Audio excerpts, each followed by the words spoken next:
want to start off with a question. If you could have any job in the world, what job would you want? So think of what job you'd want, and here's the next, like what's preventing you right now from getting that job or having that profession? What's preventing you from being a talk show host? Knowing anyone. The connections, maybe an audience to listen to, right? So I love Devin's story example. It's, he at one time didn't have anyone. He didn't have an audience. He didn't have the connections. But I think he's the perfect example of how to get that. And so I remember if you were to ask me that question in high school, I would watch the Super Bowl commercials when I was little, and I thought they were so funny. And I wanted to be like a director of like TV commercials. That's what I wanted to do.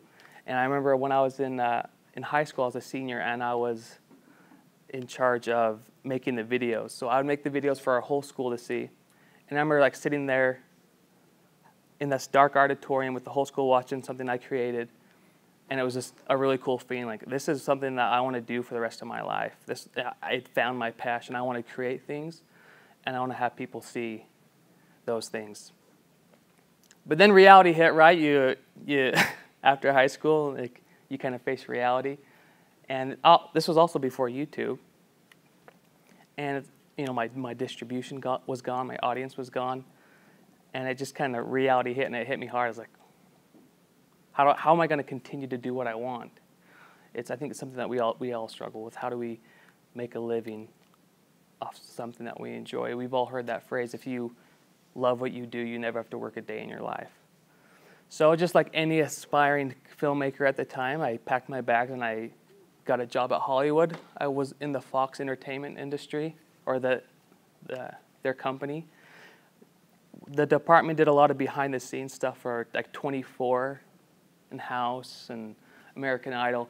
So it was really cool to kind of be a part of that industry, and especially how the advertising works over there. And I also got a chance to speak with a lot of TV executives, and they were all freaking out. This was about 7 years ago. They were kind of scared about what was going on. Do you guys know any idea why they'd be scared? TV advertisers? Why? Because people can skip commercials now. Yeah. Digital, Netflix, streaming. Yep. They were this is a very disruptive technology, right? So after I worked there, I came back, I finished school at the U, and I got a job working for a small startup company called Zag. Anyone familiar with Zag? Mobile accessories. So I ran their video department. We started a brand new YouTube channel, and 4 years later, we had 25 million channel views, subscriptions. Like, our videos had led to millions of dollars in online sales, and we had started using the YouTube advertising platform. Is that you? So yeah, they asked us to be YouTube, because we did so well with YouTube. They asked us to be YouTube marketing ambassadors, and so they kind of flew us out there. We were 1 in 10 companies that they asked to do this, and we were also a case study on how businesses can effectively use YouTube to increase their sales. One of the videos that we did, I will show you.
So that was one of the videos we did.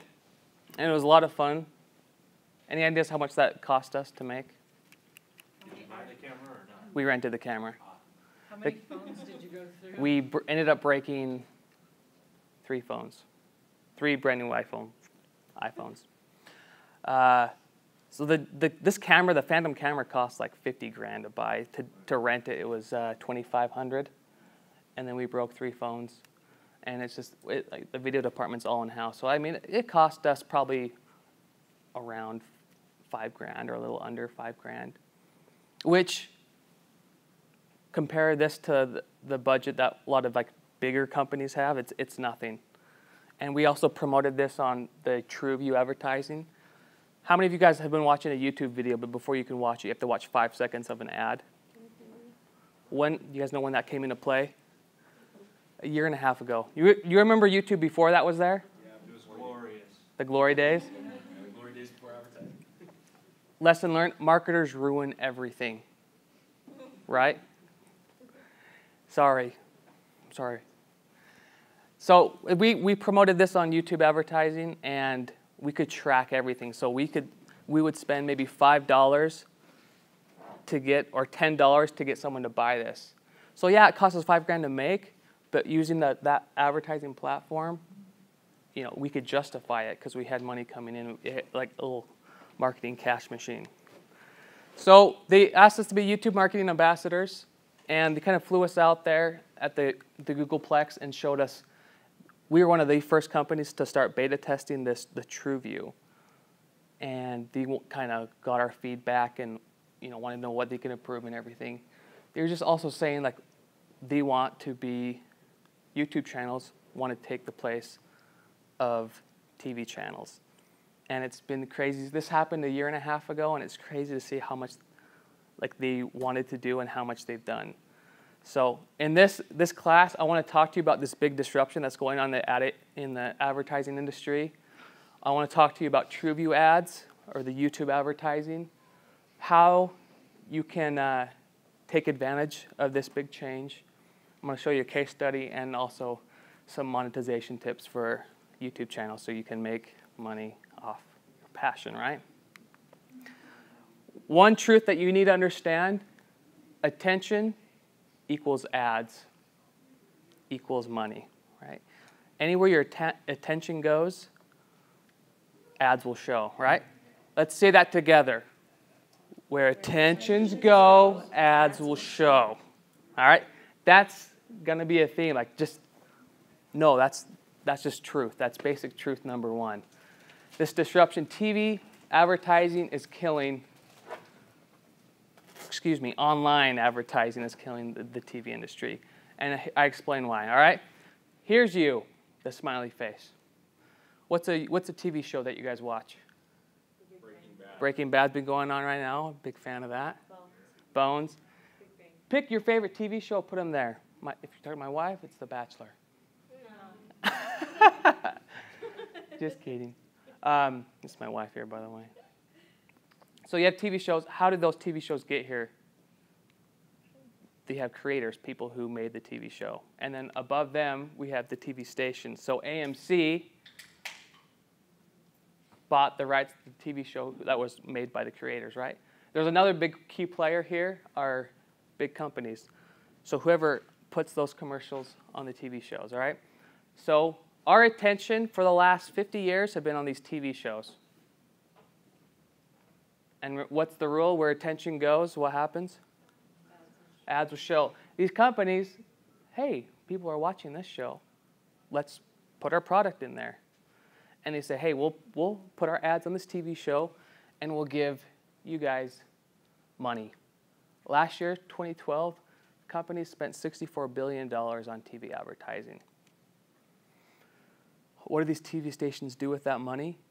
Well, they give some money to the creators to make the show, and they also spend money on us trying to get our attention, right? If you watched Breaking Bad on AMC, you're probably paying Comcast or DirecTV a monthly subscription, right? So really, they're kind of paying us to get our attention, but we're also paying the TV stations to get theirs. And also, I looked it up. how much it costs to make an episode of Breaking Bad?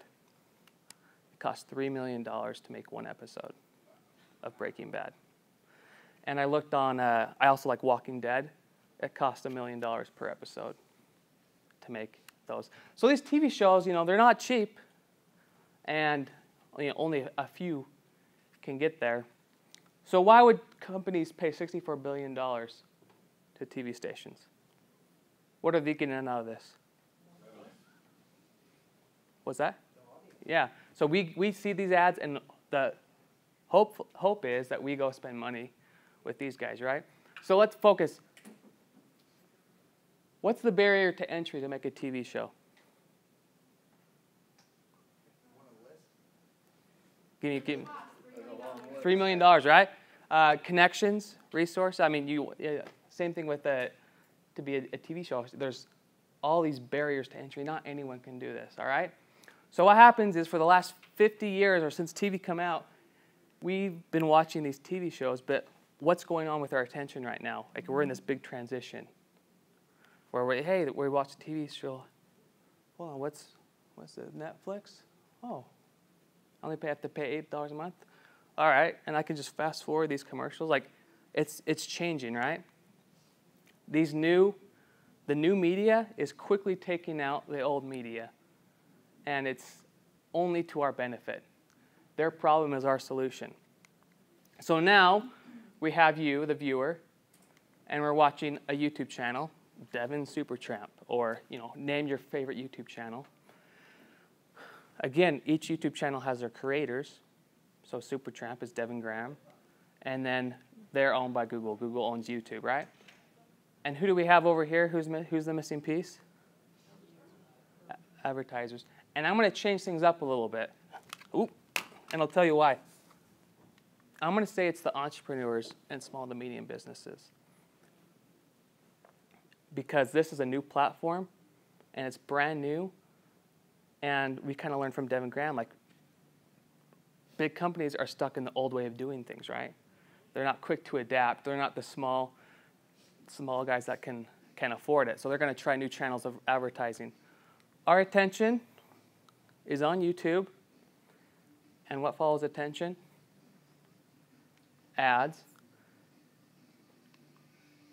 These small businesses, hey, their attention's there. We'll put our ads there.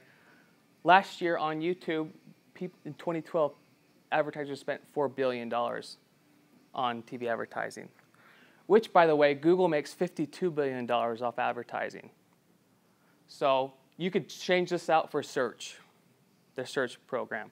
So when you search buy a keyboard, the advertisers are on there on the right side, and people are paying money to be there. Google, what does Google give us in exchange for all this? Do they pay us money? They give us free tools, right? We get a Google, we get a search engine, we get a Gmail, we get a YouTube account. They just give us value, something like free tools in exchange for our attention. And then hopefully we go and we spend the money on these small businesses. And it's working.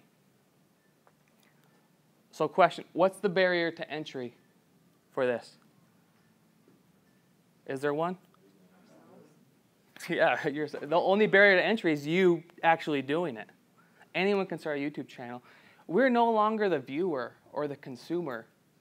We are now the content creators. We are the creators. We are also the entrepreneurs of small businesses. I spend money on YouTube advertising, building a company I started, videopower.org, Video Power Marketing. And I've been using some of my videos I created on YouTube, and I'm kind of building my list and customer base. So we are not only viewers, we are creators, and we are advertisers. Anyone can do this. Small example, we got Apple, Google, Amazon, Facebook over here. The new kind of market versus the old. This is the market value. Look at just the dramatic difference. But here's what boggles my mind. Given all this information, we know where people's attention's at. $64 billion was still spent on TV ads compared to the $4 billion on YouTube. Why? And that's why I feel like there's going to be a huge tipping point coming on in the next couple years where these billions of dollars, they're going to start flowing to YouTube. And if we're the creators and we have people's attention and we have a following, Google will give us a little bit of that money. And there are YouTubers today, like Devin Graham, makes money off advertising. Like, you can make good money now from advertising on your own YouTube channel.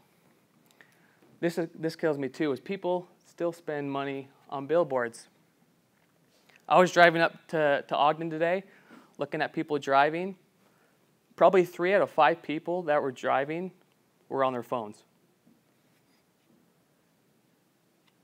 People aren't even watching the road. Why are they going to watch your billboard? You know? Times are changing. Also, here's a fact. When you guys watch TV, how many of you guys watch it with another screen? Probably an iPhone. How many of you guys watch TV with 2 screens? A couple people. Does anyone watch TV with 3 screens? When you're saying screens, do you mean you're doing something else? So you have your TV screen, then you have your phone, then you have an iPad, and maybe you have your laptop with you. But at the same time? Yeah. At the same time. I'm probably 2 to 3. Because if the only live TV I watch is sports, and when a commercial comes on, and I can't fast forward the commercial, I just bust out my phone, check Twitter or Facebook or whatever. My mind is not where these ads are. Our eyes and ears aren't where they used to be. They've changed. Plus, you can DVR and just. Yep, totally. Videos they say 60% of video or traffic will be through video in the next couple years. It's doubling in growth. So look at this growth that's happened since 2005, and this is where it's projected to be. So this is like the mobile ad forecast. We're right here, and they're projecting it to be all the way up here, even though it's already grown this much. It's kind of just a drop in the bucket of where the potential is. What does it all mean? Again, the old way of doing things is being taken out by the new way. Their problem is our opportunity. So a little bit about this YouTube advertising. How does Google make their $52 billion off ads? You guys realize every time you click one of these links, it costs the company money? It's a cost per click model, so if you click it, it could charge them $1, $2. There are keywords that you search in that sometimes cost up to $10, $15, even $20 just to click an ad. So that's how Google makes their money. And only a little bit of this real estate on this page is free or organic, and that's where SEO comes in. So take this and apply it to YouTube. This is all managed through Google AdWords. The picture of when we're with the guy in front of that YouTube sign, his name's Solaire. He's the CEO of YouTube. He was also Google employee number 9, and he was the project manager on Google AdWords, developing this brand new software that is taking out all types of advertising. So he's a super smart dude, and this is what makes Google money. Without Google AdWords, Google is not Google. So when I'm talking about TrueView, I'm talking about the in-stream when you have 5 seconds to click the ad. There's some ads that force you to watch full 30 seconds. That's a third-party filter. And once you have a bigger following, you get that. What I love about TrueView, everything that TrueView is everything that TV isn't. Have you ever seen a TV commercial and then ran out of your house, got in your car, went to the store and bought that product that was on the commercial? Have you guys ever bought any product based on a commercial you saw? Just curious. I know one thing I bought. What did you buy? But based on the commercial my child saw, yes. Right? Okay. That's where it really gets them on TV. Right. For kids. They try to push it on kids as much, and then they Yeah. have to ask their parents. I know one thing I bought because of the TV commercial, and that was Old Spice, the deodorant. I love their TV commercial, so I'm like, I'm going to buy their deodorant because they did a good job. Other than that, though, like, you don't really pause TV to go shopping because of a commercial. But people do it all the time. I guess those Wendy's commercials late at night get you every time. People do this every day on YouTube or even on Google. They'll see an ad, they'll click it, and they'll buy right there. Also, the ability as an advertiser to track my data with the analytics. I know who's watching my video. I know where they are. I know how long they're watching the video for. I know if they're clicking to my site. I know if they're buying something. I know the cost per conversion, how much it costs me to get a customer. There's so much information that I know from my analytics that you don't even get close to with TV advertising. I mean, TV, how do you know someone's even, what if their TV is on mute? They're not even listening. Or what if they're in a different room? There's no way to know who's watching your TV ad. Also, a targeted audience. I created a campaign a couple weeks ago that targeted 25-year-old women living in San Diego who like volleyball. Try doing that with TV. I mean, you can only kind of go based on location. You can get a much targeted audience. Also, it's very affordable. Anyone can do it, and it's open to anyone. How many of you guys have seen the Dollar Shave Club video? Has anyone? Who hasn't seen it? The Dollar Shave Club video? Let's see. The next one's the video. So these guys, I mean, who's taking advantage of this new kind of advertising platform? These guys, they create. Actually, I'll show you the video in a second. Also, Zag, I know we took advantage of this new advertising platform. Brush too, which Devin Graham was an intern for years ago and talked about them. These guys kill it online. This is another one. This one came out last week. Has anyone seen this one? The Poopery. The same guy, the creative director behind Brush, quit his job and moved to this one. I'll show you it real quick. It's hilarious. You would not believe the motherload I just dropped. And that's how I like to keep it, leaving not a trace that I was ever here, let alone that I just birthed a creamy behemoth from my cavernous bowels. Nothing is worse than stinking up the shared toilet at work, or the toilet at a party, or your lover's apartment.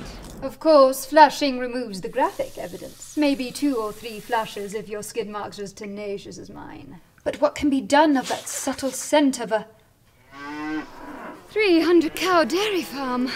Aerosol air fresheners aren't the most effective option, or the healthiest. Trying to mask the stench, giving you a nice blend of ChemLab carnations with just a touch of feces. So, how do you make the world believe your poop doesn't stink? Or in fact that you never poop at all? Poopery. Poopery is the before-you-go toilet spray that has proven to trap those embarrassing odours at the source and save relationships. Simply spritz poopery in the bowl to create a film on the water's surface that actually traps the odours in their porcelain prison. And when your little astronauts splash down and make contact with the film, they release poopery's pleasant aromas, so all those around you can smell as a refreshing bouquet of essential oils. Yes, it is a real product. And yes, it really works. We've sold over 4 million bottles. On Amazon alone, there are over 1,000 reviews rating it 4.8 of 5 stars. That's a better Amazon rating than the iPhone 5. If it doesn't completely stop your stench from spreading, send it back for a full refund. Our unconditional stink-free guarantee. If your poo stinks, click here to get your poopery today at poopery.com. So whether you need to pinch a loaf at work, cut a rope at a party, or lay a brick at your boyfriend's, your days of embarrassing smells or prairie dogging it are over. Poopery. Our business is to make it smell like your business never even happened.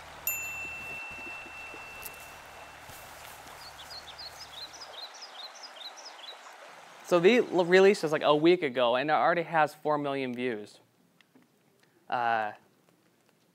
It's just there's no barrier to entry, and that just allows full creativity to reach around. And if you can make people laugh and provide value, the sky's the limit. It's anyone's game. Devin said it earlier today. It's leveled the playing field, right? We're all on equal ground. So the third, how do you take advantage of this disruption and this technology that's going on? Better yet, how how do you get people's attention? And I think there's really one way to do it. It's to provide value. I think a while ago, like when TV first came out, or even like the 90s, you could say, hey, we have this product, buy our product now, it's a sale going on, like buy now, buy now, buy now. With TV advertising, you're always kind of shoving your product down people's throat. They don't have a choice whether they watch it or not. They're just, shoving it down your throat. I think those days are gone. Like with online, you have to give people value. You have to make them laugh. You have to give them some type of entertainment value or information. It's more of a relationship than anything. So these guys had, I'll show you part of it. Hi, I'm Mike, founder of DollarShaveClub.com. What is DollarShaveClub.com? Well, for $1 a month, we send high-quality razors right to your door. Yeah, $1. Are the blades any good? No. Our blades are f***ing great. Each razor has stainless steel blades, an aloe vera lubricating strip, and a pivot head. It's so gentle a toddler could use it. And do you like spending $20 a month on brand name razors? 19 go to Roger Federer. I'm good at tennis. And do you think your razor needs a vibrating handle, a flashlight, a back scratcher, and 10 blades? Your handsome-ass grandfather had 1 blade and polio. Looking good, pop up! Stop paying for shave tech you don't need. And stop forgetting to buy your blades every month. Alejandro and I are going to ship them right to you.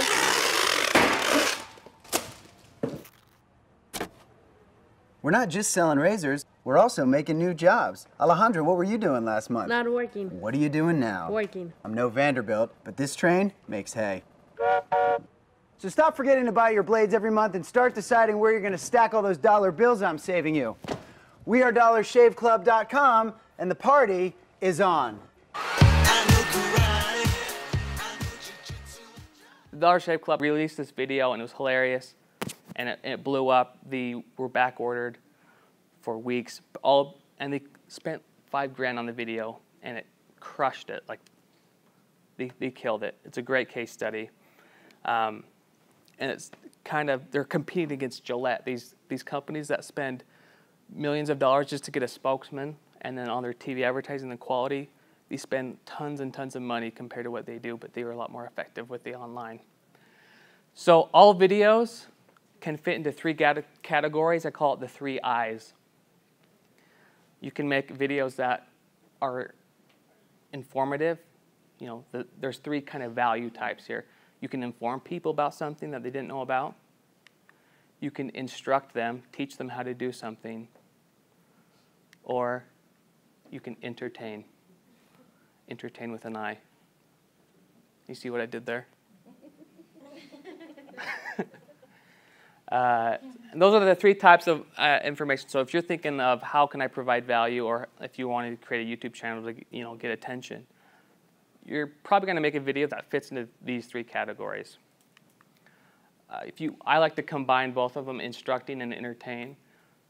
Edutainment. I feel like this is like the new marketing. I think Orbrush is taking advantage of it. We've done a little bit of it at Zag, but just to educate someone and at the same time entertain. I'm sure you've all sat through those boring classes that the professor is just so boring. The teacher can make or break a class. Which, by the way, talking about new technology, there's also more ways to become educated, right, than college. I mean, if you don't know how to do something, you can Google it. We don't need professors to teach us that anymore. Just this change is going on. Cute girl, some examples of people who are taking advantage of this. Cute hairstyles. This lady is from Salt Lake, and she would always do her girls' hair, and people kept asking her, how do you do that? And so she finally she started videoing how she did it and started the YouTube channel, and it blew up. So her husband quit his job a couple of months ago because they were making so much money on their YouTube, on their ads. And then I think the girl who did the Hunger Games hair, invited her to come help her out as well. So again, it's a local person. Anyone could have done that. It's a stay-at-home mom, started a YouTube channel, and it's blowing up. So also this girl, the title of this kills me. How to trick people into thinking you're good looking. 54 million views. And what's her YouTube channel name is Jenna Marbles. She makes $4.3 million a year from freaking ads. Was that? It's comedy. Yeah, it's funny. Yeah, yeah. So it's, I mean, Intentional comedy? well, probably a little bit of both, maybe. Well, she acts like it's not intentional, but it's kind of like satire. So. Yeah. So anyway, it's, like I said, anyone can do it. And like, if you have makeup, or if your company has some type of skin product, why wouldn't you want to put your ads on there? I mean, it's very relevant. Also, most of the ads that you see are YouTube trying to get people to use this platform. Have you noticed that? They're kind of taking advantage of their own space. These guys, Epic Mealtime, they take foods that you always wanted to make, and they make the foods. They put bacon on everything. They'll put syrup. They'll put alcohol. Like, they just make the grossest things and then just eat them. This guy, before he created a YouTube channel, was a substitute teacher.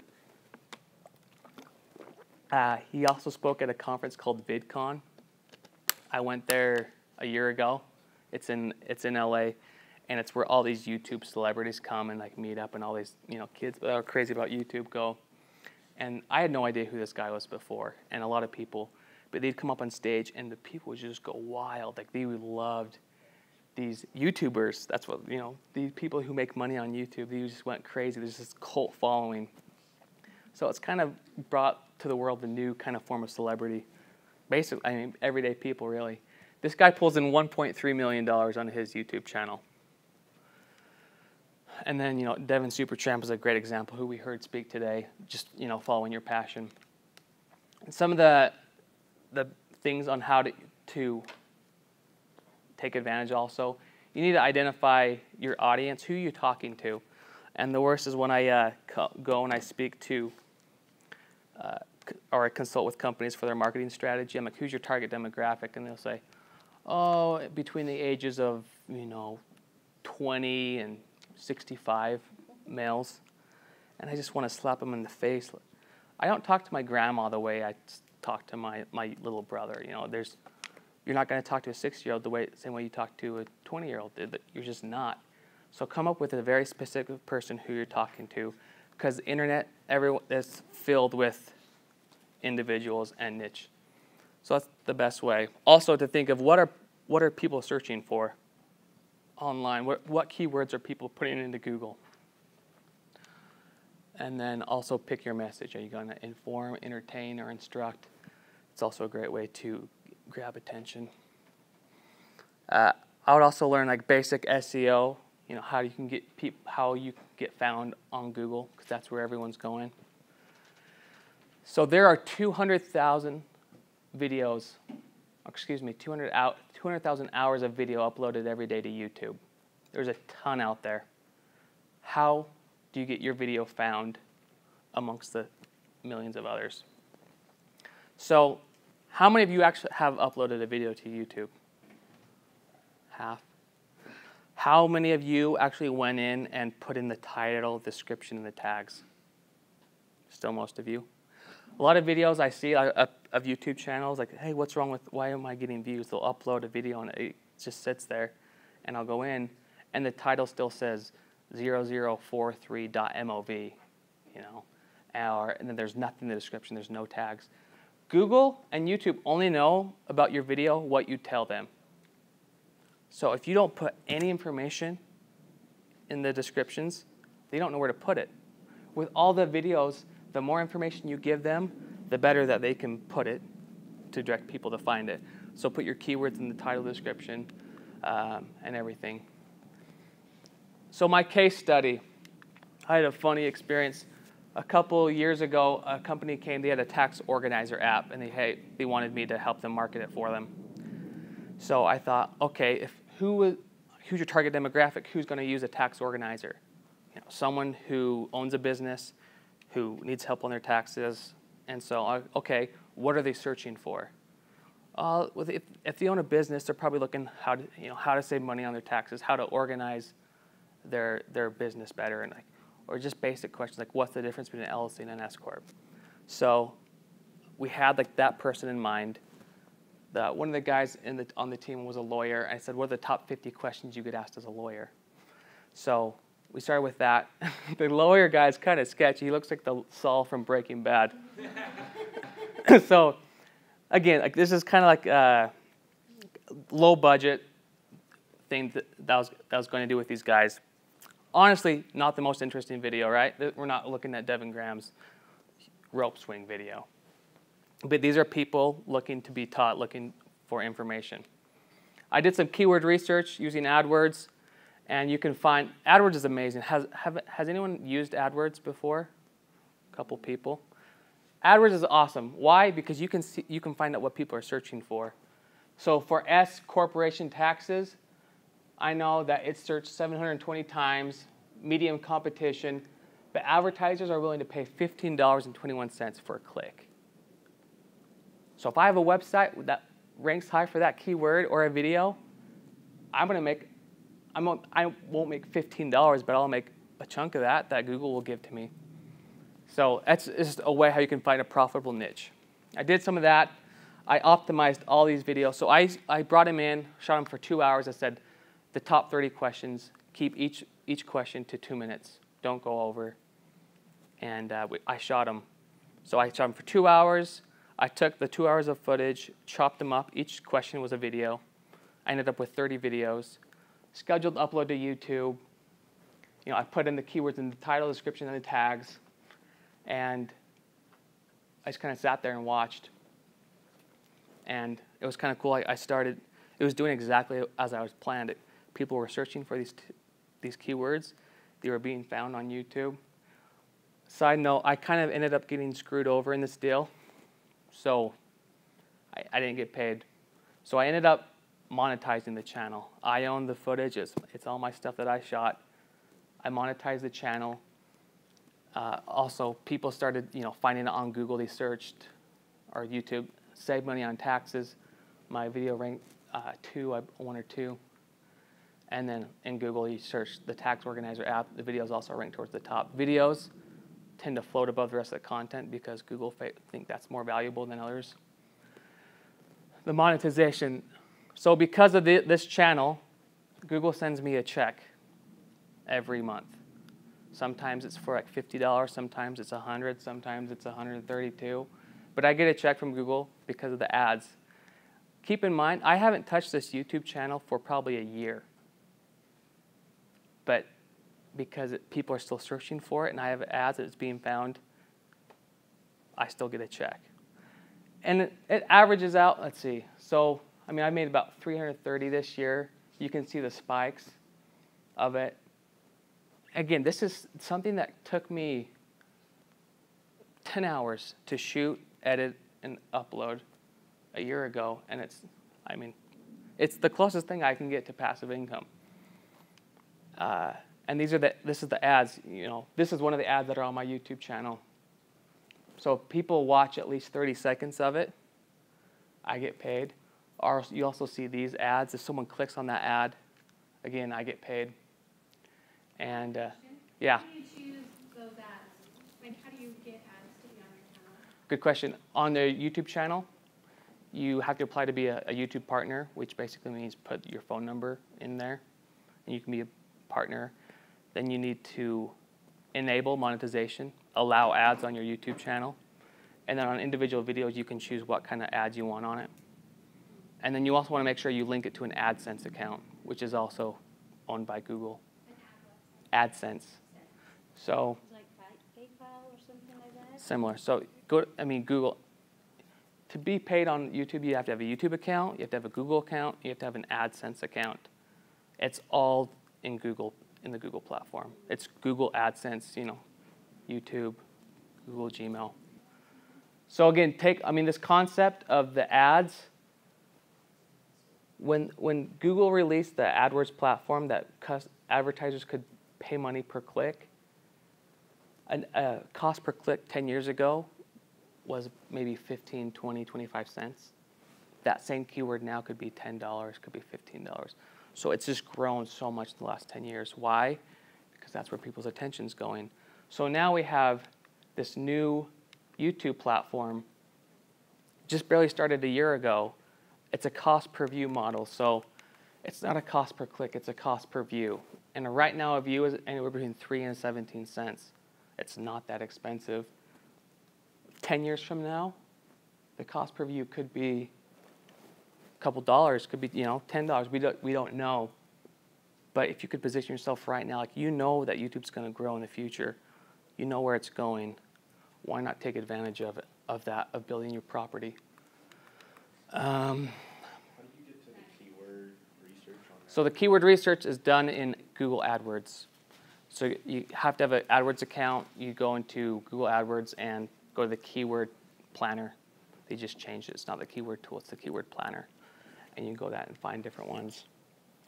Yeah, also a misconception. A lot of people ask me, how many views do I have to make a certain amount of dollars?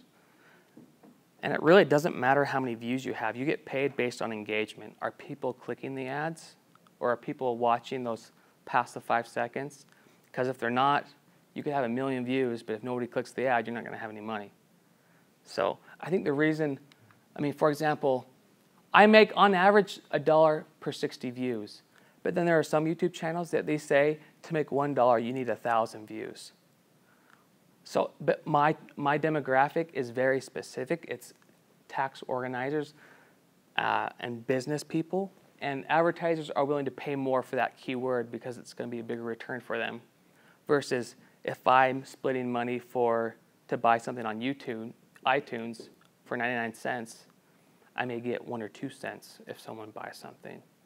But because, you know, in the lawyer industry, it's a lot higher of a return, you're going to get paid more. It's a bigger cost per click. So for example, this one day, right here, I only had 7 views, or excuse me, I had 52 views, but I made $7.70. That equals out to, 7 views, $1. I don't know what happened that day. I tried to figure out why that day, but I don't know. So, like I said, 7 views isn't that much to make $1. Or I probably have about 100 to 150 views per day. Sometimes it makes more, sometimes it makes less. But you know, you don't need to have millions of views to make money. You can start small. And another thing to think about, so advertisers spend all this money on TV advertising. People's attention's going here. If you have this property and you know it's going to go up in value by 100% in the next couple of years, would you buy that property? I think you would. That's how a lot of people make money. We have this new online real estate. YouTube is the Wild West. It's new online real estate. Nobody's kind of taking advantage of it, and anyone can dominate. There's a reason why it's called YouTube. It's because you too can take advantage of this opportunity and use this. I want to invite you guys to grow a pair and start testing it out, trying it out. So at Zag, I actually quit my job a month ago. Thank you. And that's tough. Like, my job at Zag is a great company. I loved doing what I was doing. And that's why I was there for 4 years. But recently, I've been seeing this change coming on. Like, there's a tipping point coming on. And I know how to make videos, and I know how to get those videos seen. And that's a skill that advertisers are willing to pay money for. And also, like, your attention is a highly valuable commodity. It's something that advertisers are willing to pay a lot of money for. So I quit my job a month ago, and I also my first baby's going to be born next week. So still excited a bit. And I'm in a big transition in my life right now. And it's just, every year I was at Zach, like, this is going to be the last year I'm there. You know, this is going to be the last year. But I was still, year after year, I was there. And just I love what Devin Graham said this morning, like earlier today. Do what you love, follow your passion. So when I ask you, like, what do you want to do? What's your perfect job? Start doing that. There's no excuses. The internet has eliminated any reason why we can't succeed. If we don't know who we need to talk to, we can Google it. We can find them on YouTube or Facebook. We can find them on LinkedIn. If we don't know how to do certain things, we can YouTube it. We can Google it. We can learn anything we want to. We don't need to come to college to learn how to have a successful career. Like, you can find it online. And if you are, I created this website, videopower.org, and I have a free video marketing course. If you are interested, you can sign up for it. Just go to videopower.org, and you'll see a fun little video of me. And I just have a seven series videos that you can go and sign up. It will teach you everything from, how to do your keyword, how to do keyword research, how do you know what people are searching for, how to optimize your videos so that people can find them. I talk a little bit on TrueView advertising. It's a free course that you're welcome to check out. Let's see. Yeah. Again, this is all recent. You can follow me on the Video Power Twitter. It's if you use Twitter, @myvideopower. Also, if you are interested in these slides afterwards, I'll tweet them out with that. And also, if you want to get a hold of me, again, I love Twitter, big on that. I have my other website, my personal website, and then my Gmail if you have any questions.